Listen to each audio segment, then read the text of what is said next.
Bonjour, c'est Marjorie de dessine-moi-une-carrière.com, le site pour les femmes qui veulent trouver le job qui les fait vibrer et savoir comment en vivre. Dans la vidéo d'aujourd'hui, on va essayer de prendre un peu de hauteur, qu'il s'agisse de votre reconversion ou de votre entreprise.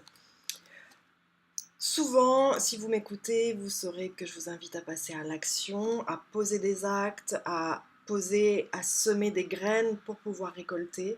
Et évidemment, faire est important. En revanche, ça n'est pas l'essentiel. En fait, comme je vous le disais, si on prend un peu de hauteur et qu'on va sur un autre plan, sur le plan spirituel, celui qui me tient vraiment à cœur et qui en fait est la source de tout ce qui va suivre, si on se place sur ce plan-là, ça n'est pas le faire qui est le plus important, c'est l'être.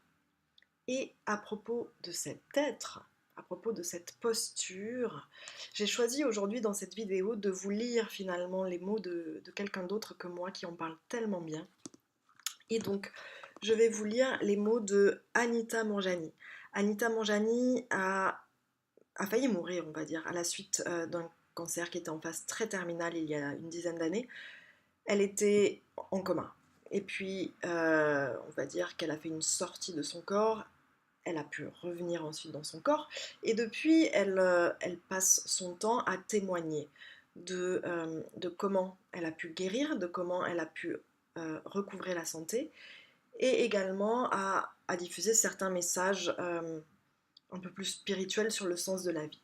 Donc voilà, Anita Moorjani, je vais vous lire à présent quelques-uns de ces mots qui vont tellement vous éclairer, je l'espère en tous les cas, à propos de votre reconversion professionnelle ou de la création de votre entreprise. Et je lis ces mots issus d'une interview du magazine Inexploré, que je vous recommande chaudement, avec lequel j'ai eu l'occasion de collaborer à ses débuts. C'est vraiment un magazine de grande qualité. Bien, je la cite à présent. Quand je parle d'être plutôt que faire, c'est en référence au fait que notre culture est tellement concentrée sur le faire. Faire son travail, faire ceci ou cela. Que nous agissons presque en état de somnambulisme, sans nous demander qui nous sommes vraiment. On va à l'école, puis à l'université, puis on cherche un emploi, et à aucun moment on ne se demande qui suis-je?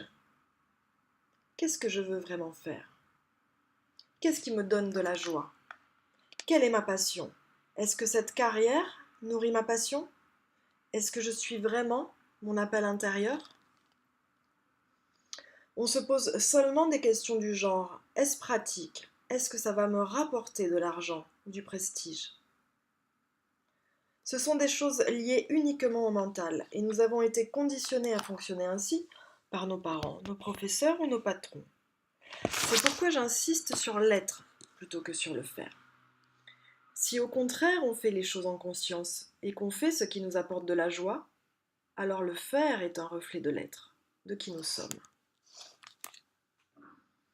Puis plus loin dans l'interview, en tant qu'individu, nous sommes dans la souffrance, et tant que nous ne guérirons pas nous-mêmes, nous ne verrons pas la planète guérir. C'est une forme de cancer que nous avons créée sur la planète. À un niveau individuel, je dis aux gens que chacun de nous a une obligation suprême de s'aimer et de se guérir.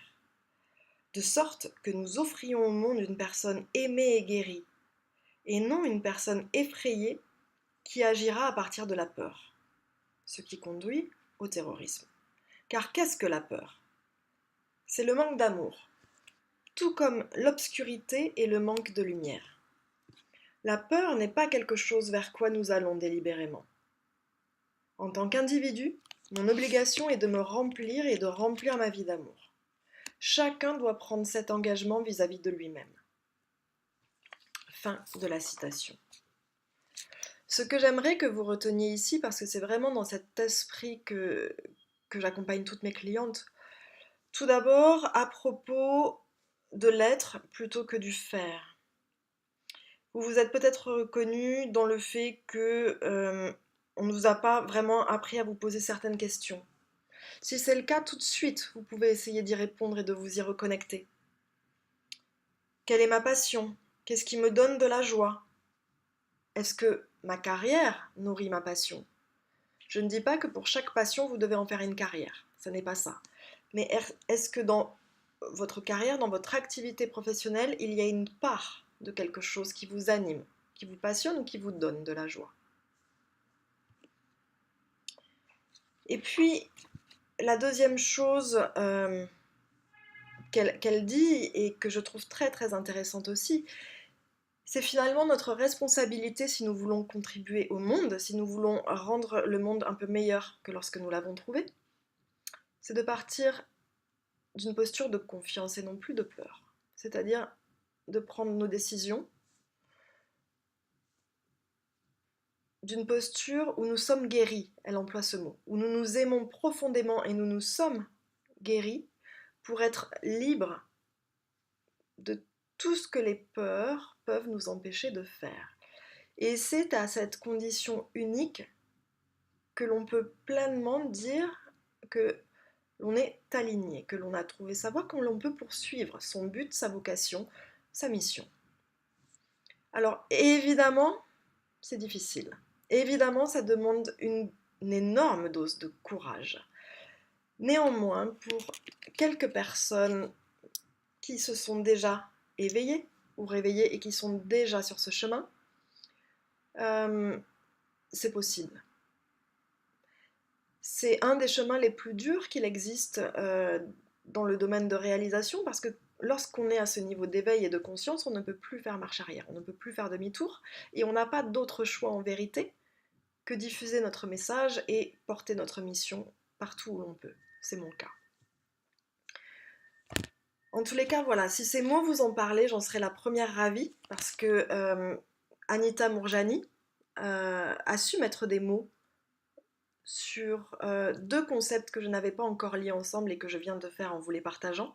Donc si moi ils m'ont parlé, j'imagine que je ne suis pas la seule. Et s'ils ont pu allumer une étincelle chez vous, j'en suis ravie aussi. À bientôt.